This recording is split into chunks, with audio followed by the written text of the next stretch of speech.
to be using the Rose Bouquet today, primarily because I didn't really use it on Monday, although I had made cards with it. So I've got 3 cards that I've done today, well 4 if you count the one we're making.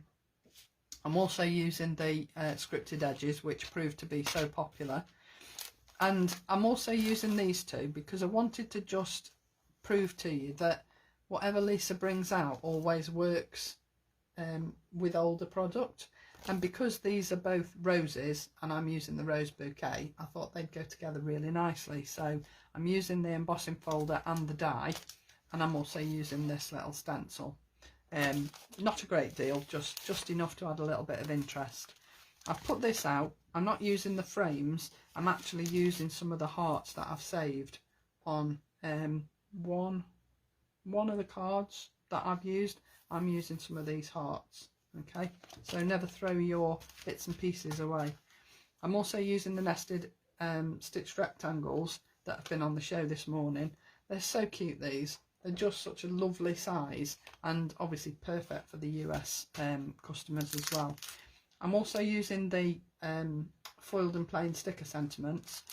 No, not in stock anymore, unfortunately, but if you've got them, you'll know how fabulous they are. I'm also using one of the scripted sentiments, and this is from the It's the Little Things pack, and I'm using the Thank You So Much, It Really Means the World. I just love these. I love the scripted bit and then the bold bit underneath, you know, the ordinary capitals. I just think it looks fabulous on a card. I'm also using one of my all-time favourite die sets, and that's the large foliage, and I'm using this set, I think.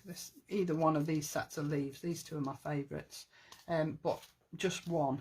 And then I've also used the nested bubble squares. Have I used the nested bubble squares? Yes, I have. Probably this one, I think. So 2nd bubble set in and the 1st of the matting dies. So those are everything that I've used.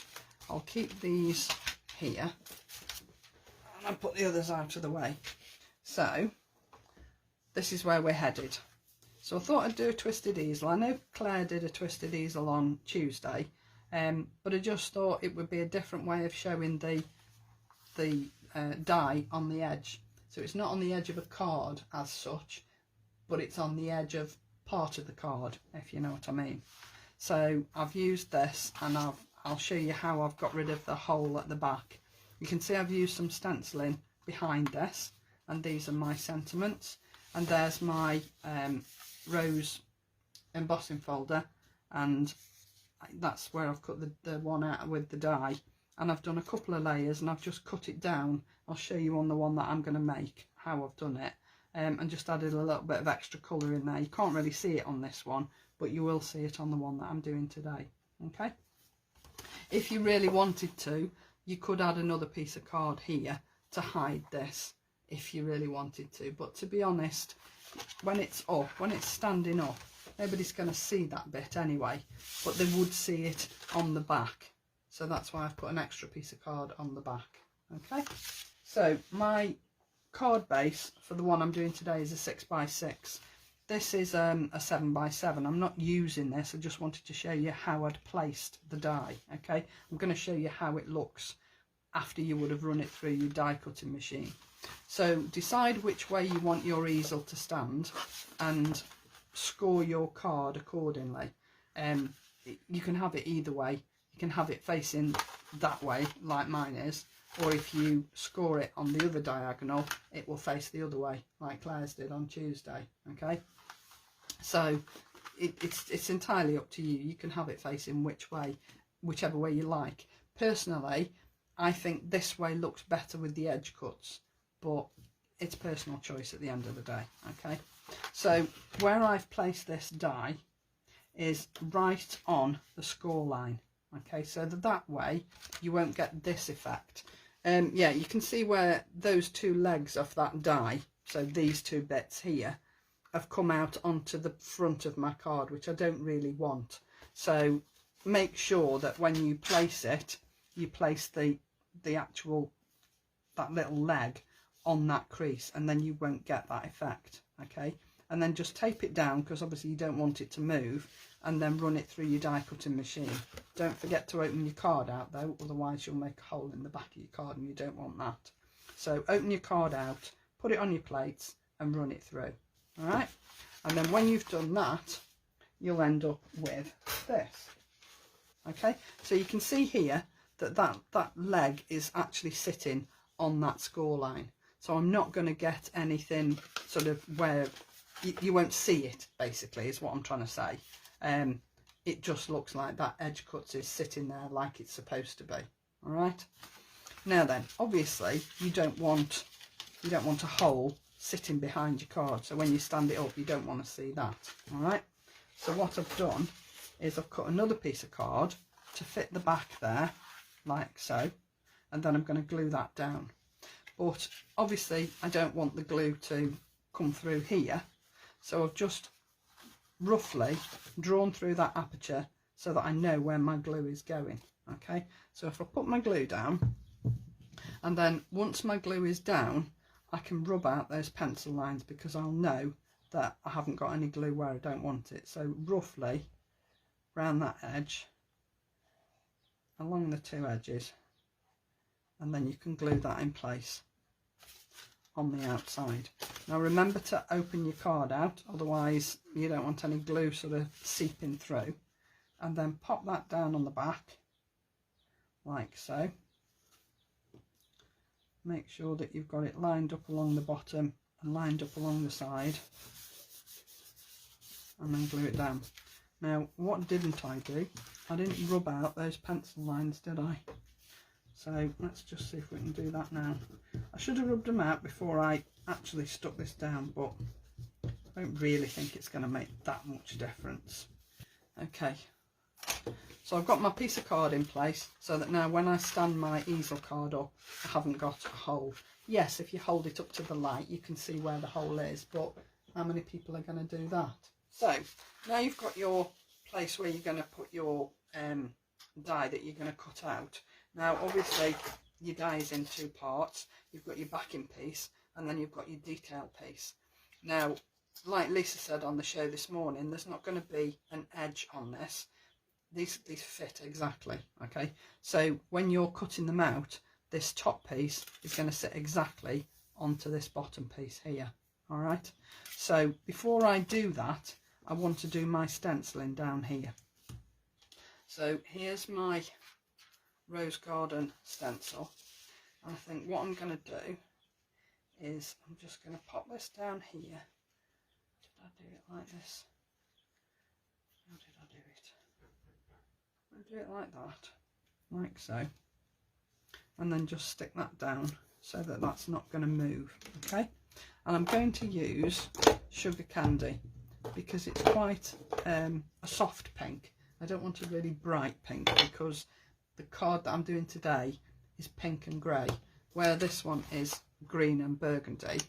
The one I'm doing today is pink and grey. All right, so that's probably the wrong, left my brush out.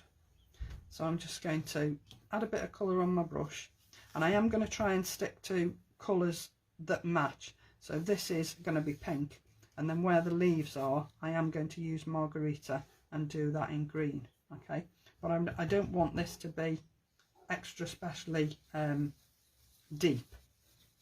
Yes, I want you to be able to see it, but I don't want it to be too in your face. Having said that, this does look like it's going to be a little bit too dark for what I wanted, but never mind. It is what it is, and I don't mind. That's what makes it unique, because it's going to look so different to this one, because it's not, the one that I've already done isn't very dark. Don't worry that your stenciling doesn't go all the way to the edge. It really won't make a great deal of difference. Try not to go over the edge though here, so that you get stenciling on the back of the card. You don't really want that. Okay, so just be careful with your stenciling. So I've done my pinks, and then I'm just going to add a little bit of my Margarita where the leaves would be. And again, I don't want it particularly dark. Obviously it's got to be a little bit darker, because my pink is quite dark, so I'm going to have to make it a little bit darker than I would otherwise have done. There's that bit of green there. It doesn't have to be precise, doesn't have to be spot on in any way, just a little bit random. I actually think that pink should go a little bit further out, but it's not going to matter. It's just to give it some interest in the background. Okay, so you can see it is quite bright, a little bit brighter than I wanted, but never mind. So now I'm going to cut my pieces, which I've already done, to be fair. I have cheated a little bit, and like I said, I've cut them in pink and grey. So my background piece is pink and the top is grey, and that's going to follow through like this one did. So I've got my base as burgundy and my top as green, so my backing for my sentiment is the same colours and same colours on the inside as well. Okay, so the colours are going to follow through same as they will on there. So I've done my background in pink and I've done my outline in grey. All right, and then I'm just going to stick that down on my card. Okay, like so that when it stands up, that is my edge cuts. All right, and I just think it's just such a beautiful die. On the two that I'm going to show you afterwards, I've used different aspects. So on the one I've cut it into the card, sort of, and on the other one I've only used part of the die, so that just to show you, you don't have to sort of stick with how it's designed. You can chop and change it about if you want to, just to make it look a little bit different. That way it's always individual to you, isn't it? So I'm just going to add a little bit of glue down here on these stems because I don't want these to move. I don't want them to lift. So I'll just add that down there, and then I can glue this onto my card. Okay, now it's going to cover some of that stenciling, but that's fine because the stenciling isn't the sort of main piece of it. The stenciling is just to add a little bit of interest in the background, so that doesn't matter. Okay, so when you stand it up, your flower is now on the edge of your card, so it's on the edge of your easel fold. Okay, and I just think that's a really lovely effect. Okay, so that's my flowers done on the front. Now I need to do the inside and make my stopper for my easel. Okay, so again I'm using the same colours. I'm using pink and grey. I've already cut my card. Now when I came to cut this yesterday, the card isn't a, I say it's a 6x6 and it isn't. It's actually not quite square, so I've had to cut my card accordingly. So when you're doing matting and layering, just make sure you measure your base card first before you cut your mats and layers, because otherwise you're going to end up wasting card, and you don't want to do that, because, you know, I know it's only a piece of card, but it's expensive and it's quite precious, so it's worth measuring and doing it properly. See, I've put myself an arrow so that I know which way up my card is, because it's not quite square. So again, that's always worth doing if your card's not square, so your measurements are slightly different one way than they are on the other. Put yourself a little arrow on the back. You're not going to waste your card because you're going to know which way up to put it. So I'm going to pop this down, and it's got a very small white border on it because I didn't want it to go right to the edge, and I didn't want to use the nested bubble squares because I wanted it to be the base of this card, if you follow me, and the nested squares aren't quite the right size to fit how I wanted it to fit. All right, so you don't always have to cut using dies, just cut using your trimmers, etc. So then I've cut my piece of card in grey so that I can emboss it. Obviously this is smaller than the embossing folder, and like we've always said to you, cut your card to fit your folder, otherwise you'll end up with creases around the edge of your card, and you don't want that because it'll spoil your embossing. All right, I've already put 3D pads on the back of here, so I'm just going to take these off here and then put this down. Okay, so I'm going to pop this down here,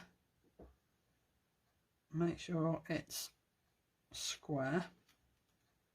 Yep, just move those bits out of the way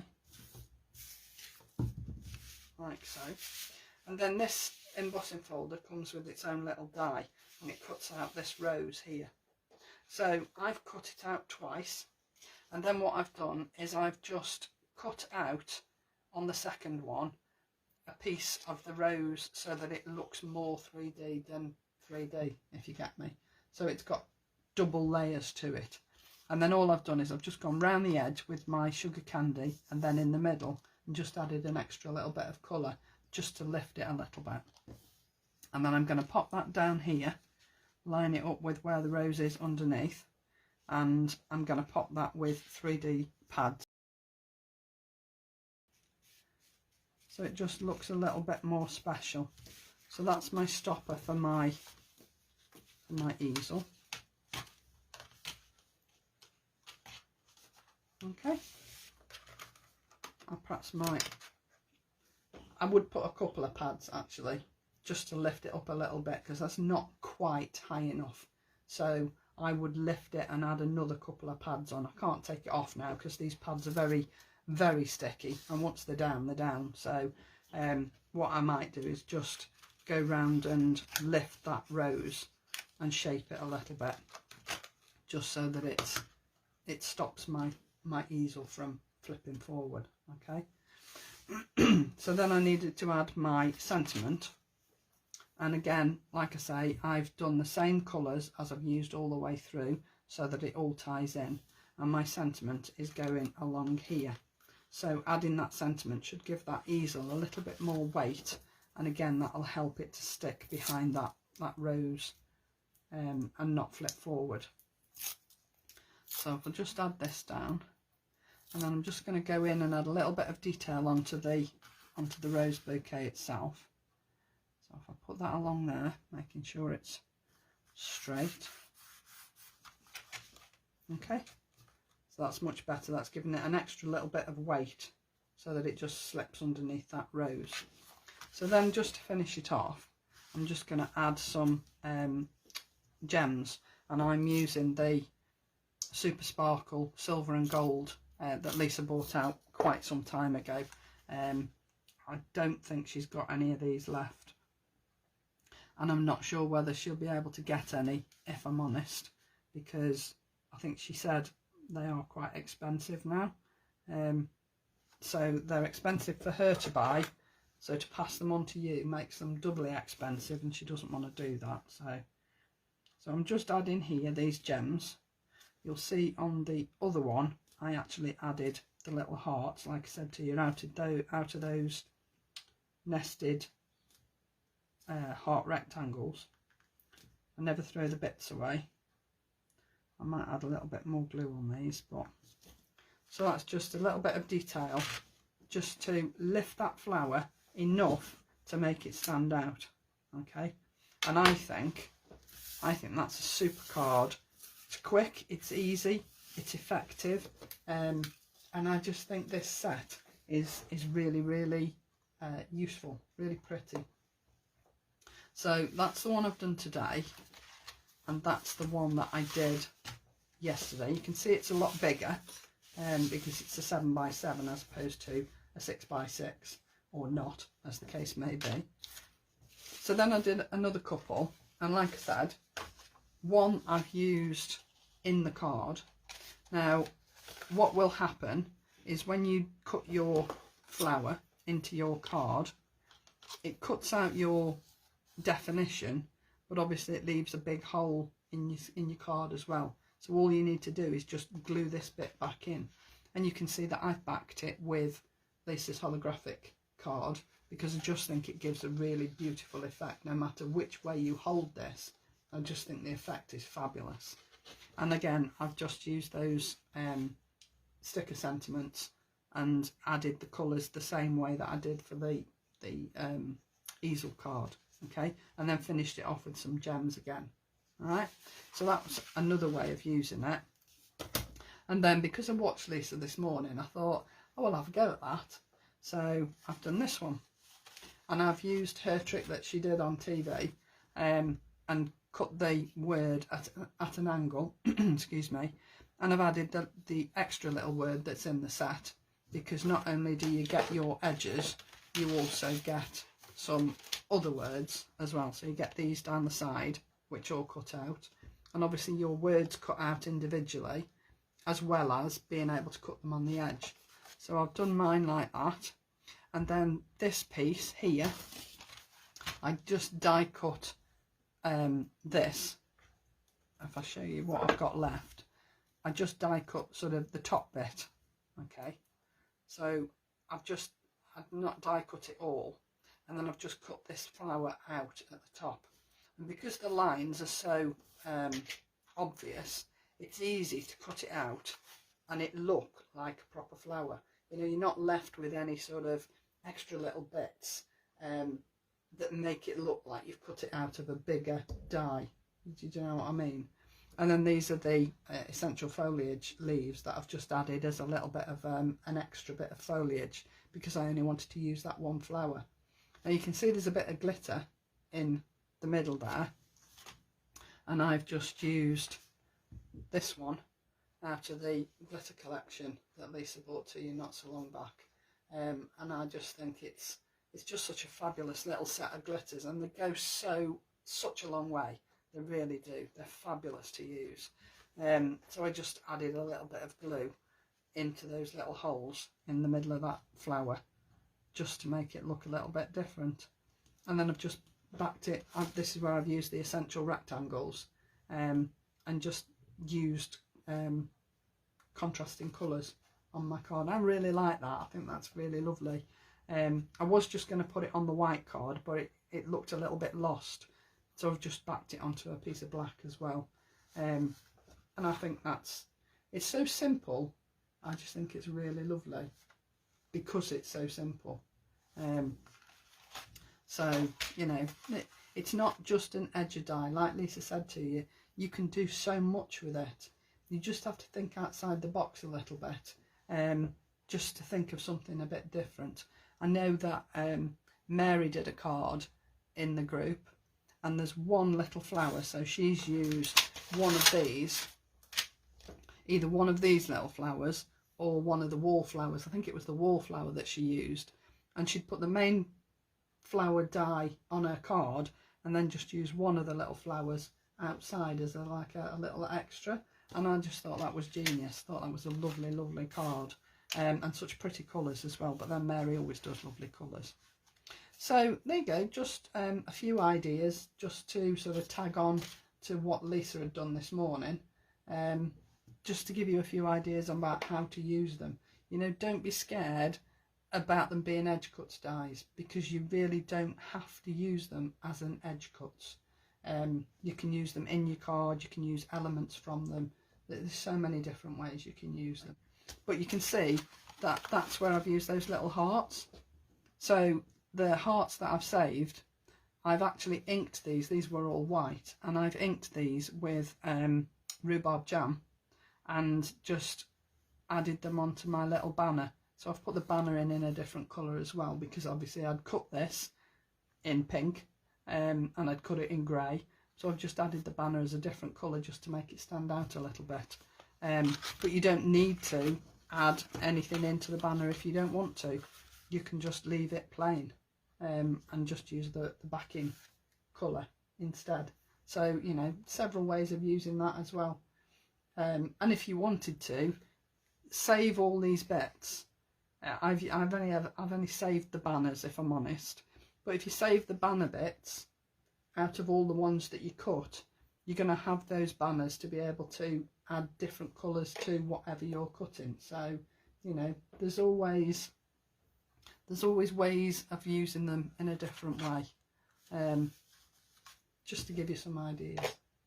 So thanks very much for joining me. I hope you enjoyed that, and I hope it's given you a couple of ideas different to what you would normally do. Okay, So have a fabulous weekend, everybody. Take care of yourselves and each other, and I'll see you Monday. Bye now.